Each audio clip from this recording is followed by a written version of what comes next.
Hi guys, we will continue our CSS journey.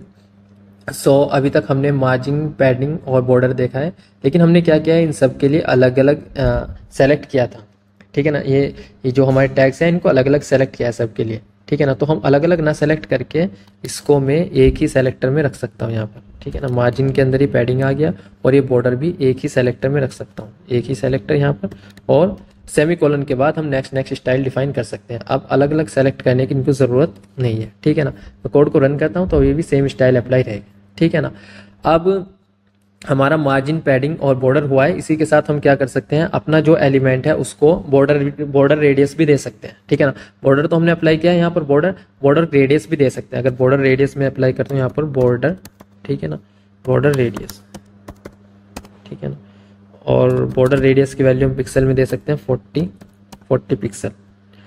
Code को run करता हूँ तो इस बॉर्डर के पास रेडियस आ गया है 40 पिक्सल। ठीक है ना, अगर हमने इनको जो अपना एलिमेंट है अगर उसको हमने सर्कुलर बनाना है, अगर किसी भी एलिमेंट को सर्कुलर बनाना है तो उसके लिए उसके एलिमेंट को क्या करना रहेगा, हमने विड्थ और हाइट भी डिफाइन करनी रहेगी उसकी, क्योंकि सर्कुलर बनाने के लिए कोई भी एलिमेंट स्क्वायर होना जरूरी है। ठीक है ना, और स्क्वायर वही होता है जिसकी विड्थ और हाइट सेम रहे। तो पहले इस एलिमेंट को मैं विड्थ डिफाइन करता हूँ, इसके लिए विड्थ, ठीक है ना, विड्थ में देता हूँ इसको 400 पिक्सल। ठीक है ना, और इसी तरह मैं इसकी हाइट डिफाइन करता हूँ।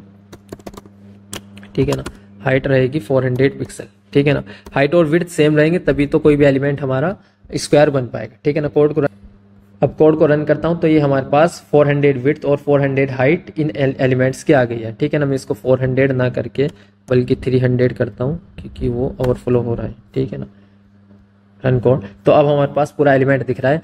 अब एलिमेंट को अगर हमने सर्कुलर बनाना है तो उसकी रेडियस हम डिफाइन करेंगे 50%।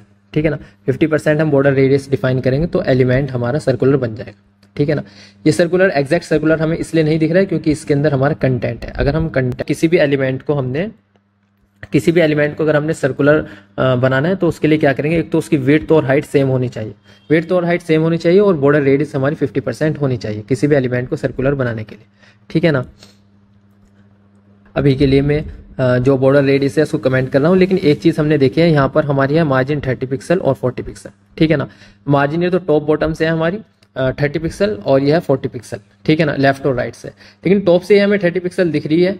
ठीक है ना, ये 30 पिक्सल दिख रही है, लेकिन ये 60 पिक्सल होनी चाहिए क्योंकि इसकी बॉटम, ये जो एलिमेंट है इसकी बॉटम मार्जिन 30 पिक्सल और इस एलिमेंट की बॉटम मार्जिन हमारी 30 पिक्सल। तो ये एग्जैक्टली एज अ रिजल्ट ये 60 पिक्सल होनी चाहिए क्योंकि इस एलिमेंट की 30 पिक्सल बॉटम मार्जिन और इस एलिमेंट की 30 पिक्सल टॉप मार्जिन, तो ये 60 पिक्सल होनी चाहिए। लेकिन हमें ये 60 पिक्सल नहीं दिख रही है, 30 पिक्सल ही दिख रही है। अगर हम देखें तो ये स्पेस और ये स्पेस सेम सेम दिख रहा है। ठीक है ना, तो एग्जैक्टली ऐसा ही होता है कि जो मार्जिन होती है ना, टॉप और बॉटम की मार्जिन, वो कोलैप्स होती है। ठीक है ना, कि इस एलिमेंट की जो बॉटम मार्जिन है वो 30 पिक्सल है और इस एलिमेंट की जो टॉप मार्जिन है वो कितनी है, वो 30 पिक्सल है। तो मार्जिन कोलैप्स हो गई है। कोलैप्स मतलब कि वो मार्जिन के ऊपर मार्जिन कोलैप्स हो गई है। ठीक है ना, तो एज अ रिजल्ट वो 30 पिक्सल ही है, ये 30 पिक्सल ही है मार्जिन। अगर मैं क्या करता हूँ, इस एलिमेंट को एक दूसरी क्लास देता हूँ, 2 क्लास दे सकते हैं। ठीक है ना, सेकंड, ठीक है ना, इस एलिमेंट को मैंने दूसरी एक और क्लास असाइन किया सेकंड, और इसको मैं सेकंड को मैं सेलेक्ट करके यहाँ पर, ठीक है ना, और इसको मार्जिन यहाँ पर डिफाइन करता हूँ मैं मार्जिन टॉप। ठीक है ना, सिर्फ मार्जिन टॉप चेंज कर रहा हूँ मैं इसकी, तो 40 पिक्सल। तो अब जो मार्जिन यहाँ पर आएगी वो 40 पिक्सल आएगी। ठीक है ना, 40 पिक्सल क्यों आएगी, क्योंकि 30 पिक्सल इसकी बॉटम और 40 पिक्सल वो दोनों कोलैप्स हुई, तो कोलैप्स होने पर 40 पिक्सल ज्यादा हो रही है। तो सिर्फ वो जो 40 पिक्सल ज्यादा हो रही है ना, तो मतलब जो इसकी बॉटम की मार्जिन 30 पिक्सल और इसकी टॉप की मार्जिन 40 पिक्सल, वो 30 और 40 मिलकर वो 70 नहीं होगी। एज अ रिजल्ट जो मार्जिन आएगी वो 70 नहीं होगी, बल्कि मार्जिन कोलैप्स होगी। तो कोलैप्स होगी तो रिजल्ट जो रहेगा वो 40 पिक्सल रहेगा। ठीक है ना, अब देखना यहाँ पर ये थोड़ी सी नीचे हुई है, सिर्फ 40 पिक्सल ही रहेगी। ठीक है ना, तो मार्जिन का ऐसा होता है कि वो कोलैप्स होती है। ठीक है ना, कि 30 पिक्सल इसकी थी और 40 पिक्सल इसकी, वो दोनों ऐड नहीं होगी, वो 70 नहीं होगी, बल्कि वो कोलैप्स होगी। जो ज्यादा होगी वो रिजल्ट में आएगी, सिर्फ टॉप और बॉटम में होता है।